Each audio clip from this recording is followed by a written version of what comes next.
dudes and dudettes? Just want to say another quick happy birthday to my brother. Yesterday was like a pre-birthday party, and then today's actual birthday. So once again, happy birthday, Mike.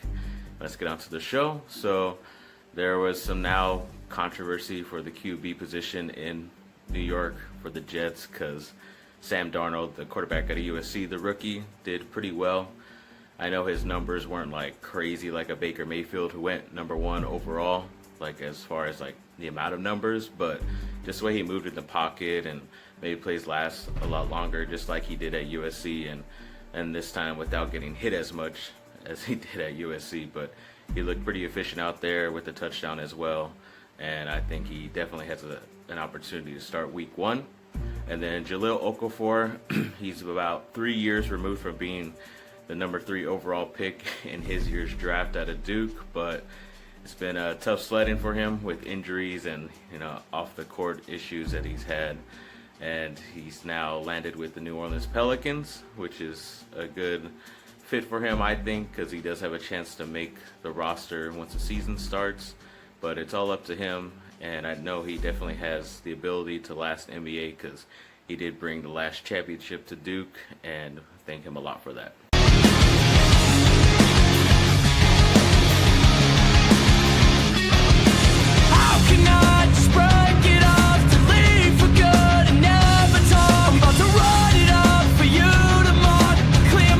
As far as USC having their own quarterback controversy right at the moment, I think this past few weeks I've just been saying to start the young freshman who's coming in at USC, just because over college football the last 2 years, first-year freshmen have had a lot of success when it comes to college football playoff and actually getting their teams there and performing really well. And it just shows more hype for him coming in because the past, I think, 8 practices so far before the season, he's just been wowing everybody, and especially the coaches as well. So it kind of looks like it's headed that way. I think they should just make the decision now instead of just waiting and dragging it out and then barely finding out before the first game. This way there's more stability, and that guy can focus on being the starter instead of thinking he's going to get the hook and be taken off the field right away if he makes a quick bad play. But we'll see how that goes. And then the Chargers did lose to the Arizona Cardinals. I believe it was 24-17 last night.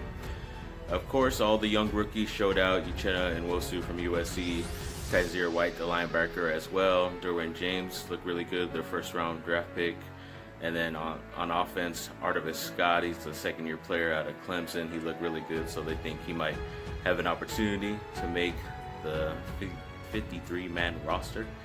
But we'll see. A lot of young guys doing really good. Hopefully everybody can stay healthy and get through this crappy preseason and on to the regular season.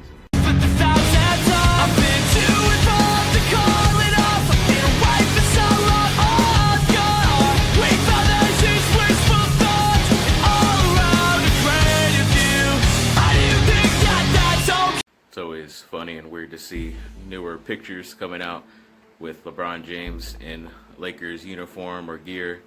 So that was taken from the practices last week. Looks good.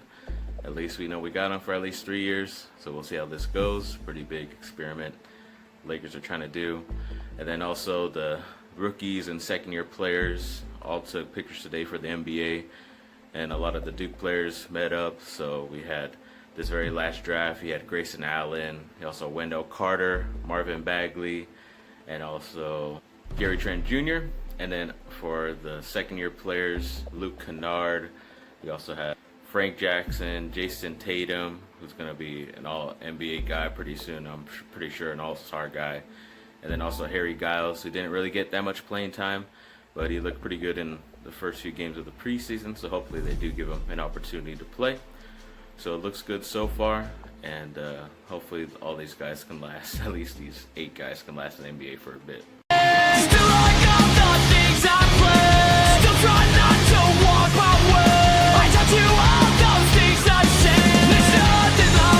Alright, and Toa Lobadon, Vaivai Malapei, Brandon Peely, and also Jordan Iosefa were all named to the Polynesian College Football Award watch list.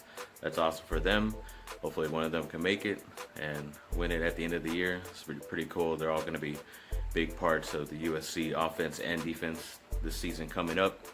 And then also some little bit of movie news that I'm kind of interested in, because I've always been waiting to hear when they would do this, because no one really knew in the very first Star Trek movie that came out, and I believe '09 it was, that in the very first 10 minutes, it's actually Chris Hemsworth who went on to play Thor, which I'm assuming that's why he only lasted 10 minutes in the movie, because obviously he was going to be busy, and they kind of killed him right off. But then now they were saying that they're going to do like a time traveling story or something like that, where somehow his character can come up back into the movies. But right now, I believe it was Sony and all those other companies that are trying to get the movie made. All the contract talks stop over money, with the main guy, Chris Pine, who was playing his son, and Chris Hemsworth as well, to come back and reprise his role, which kind of sucks, because it's a very interesting idea. Could have been really cool to see, have all that star power out there. But if you're missing at least the very first guy who's been there the past 3 movies, Chris Pine, and he can't even come back. But everybody else looks like from the cast they're signed on. It just sucks that if the main guy isn't going to be in there, and then if they can't even bring in Chris Hemsworth as well, who played a pretty big role. I mean, I never was into Star Trek at all until that movie, and I'm still not into the past stuff. I'm just really looking forward to any of this future stuff that they have, because it is pretty cool.